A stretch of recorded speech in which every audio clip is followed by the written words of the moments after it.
Bismillahirrahmanirrahim. Assalamualaikum warahmatullahi wabarakatuh. Selamat pagi dan salam sejahtera untuk kita semuanya.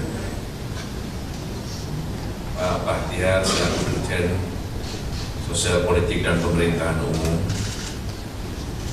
jajaran Kementerian Dalam Negeri, ada Sekjen, ada Pak Direktur, ada Kasubdit, yang menyertai Pak Dirjen, Pak Bahtiar. Pak Bahtiar ini sahabat lama saya.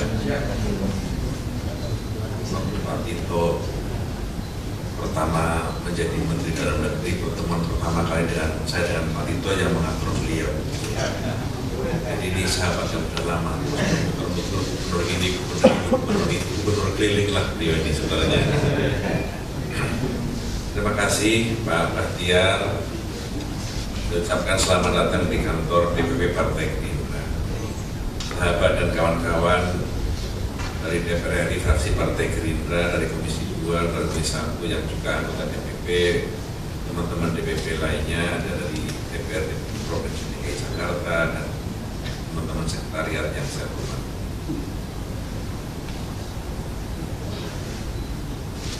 Ini adalah kantor DPP Partai Gerindra, Pak Bahtiar. Kantor kami ini adanya seperti ini. Sampai sekarang saya berapa kali nanya kepada Presiden, ya inilah kantor partai. Di kantor yang sederhana ini kami biasa berpikir tentang yang besar bagi Indonesia Raya. Dan di kantor yang sederhana ini kami berpikir jika itu dari pemilu ke pemilu, dari pemilu ke pemilu, bagaimana meningkatkan kepercayaan rakyat dan menjadikan Prabowo jadi presiden. Sampai akhirnya upaya dan ikhtiar kami berkabul, Prabowo jadi presiden.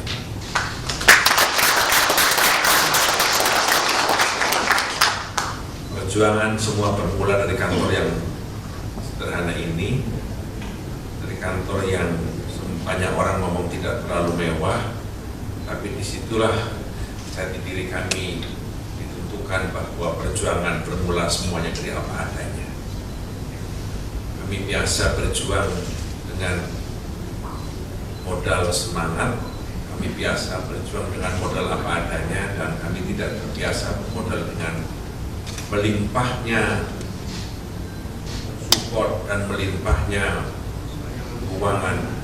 Dan karena itu kami sedang belajar bagaimana mengelola kepercayaan rakyat yang sekarang ini sedang bertumbuh kepada kami.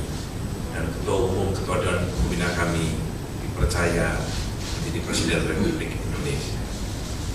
Itu sebabnya Pak Bahtiar, meskipun kami ini semangat sekali para kader, sedang berjuang berpikir untuk menjadikan beliau jadi Presiden 2 periode, beliau mengingatkan kami supaya jangan gigi mongso. Beliau mengingatkan kami yang penting bagaimana periode pertama ini berhasil dan beliau bisa memberi manfaat yang besar bagi rakyat dan bangsa. Setelah itu silahkan mau teriak-teriak 2 periode juga boleh.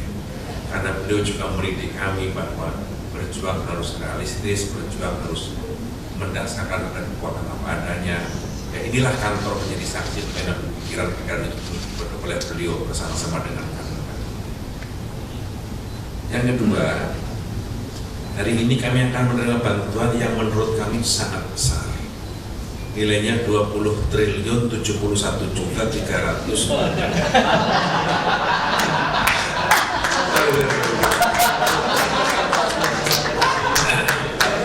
Nilainya 20.071.345.000 rupiah. Bagi kami Pak Bahtiar ini nilai yang teramat besar. Meskipun kami tahu bahwa nilai itu belum juga cukup untuk menjadi kegiatan praktik kami dalam tahun-tahun mendatang, tapi kami bersyukur ada support dukungan dari pemerintah dalam hal kegiatan operasional partai. Tahun 2024 kami dapat bantuan 18.213.965.500 rupiah. Dari angka tersebut yang kami sudah kerjakan untuk kami pertanggungjawabkan 16.051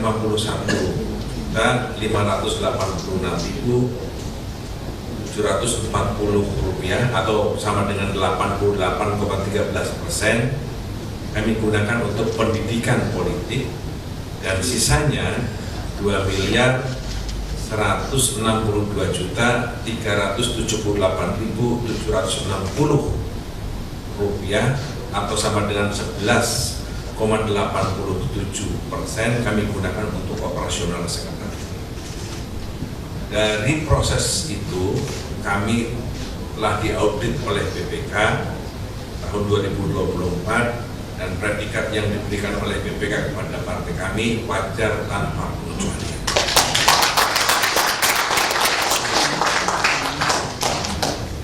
Sebagai partai politik, kami akan terus berusaha mempertanggungjawabkan semua akuntabilitas dengan cara akuntabilitas yang baik. Seperti yang tadi Pak Dirjen katakan, sesen rupiah ini harus kita pertanggungjawabkan, apalagi nilai dengan jumlah yang sangat besar. Karena itu kami berusaha menjadi partai yang terbuka, partai yang menerima pandangan apapun.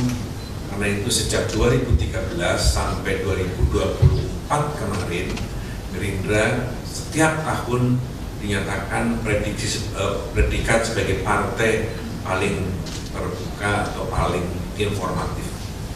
Sudah 13 tahun lebih, 9 tahun berturut-turut kami dinyatakan sebagai partai yang paling informatif, paling terbuka dalam hal pertama putusan publiknya, kedua keputusan keuangan dan penggunaan keuangan.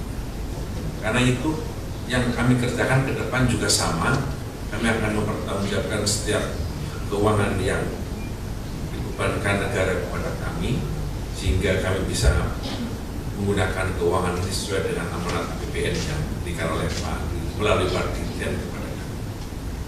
Yang ketiga, memang pemikiran untuk memberi bantuan pada partai politik, pemikirannya sangat luhur.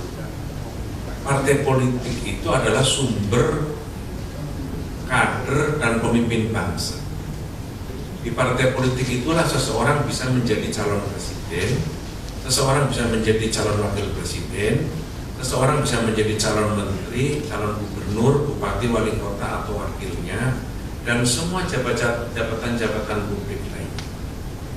Dan di partai politik itu adalah partai politik peserta pemilu yang akan menggodok calon-calon menjadi calon anggota DPR, di mana kewenangan anggota DPR itu memilih komisioner ini, komisioner itu, dan seterusnya, termasuk memberi pertimbangan kepada Presiden, Gubernur BI, Kapolri, TNI, Panglima TNI, KPK, dan seterusnya.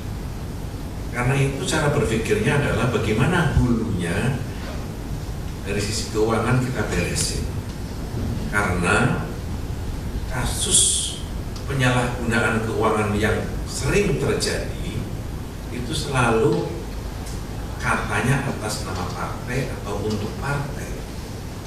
Inilah yang menyebabkan kemudian pemerintah beserta para pimpinan partai politik berpikir bagaimana memikirkan hulu keuangan partai lebih sehat, lebih clear, dan lebih baik.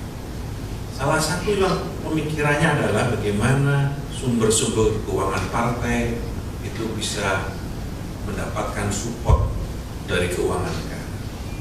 Maka support keuangan negara diberikan dengan cara menghitung hasil suara dalam pemilihan umum.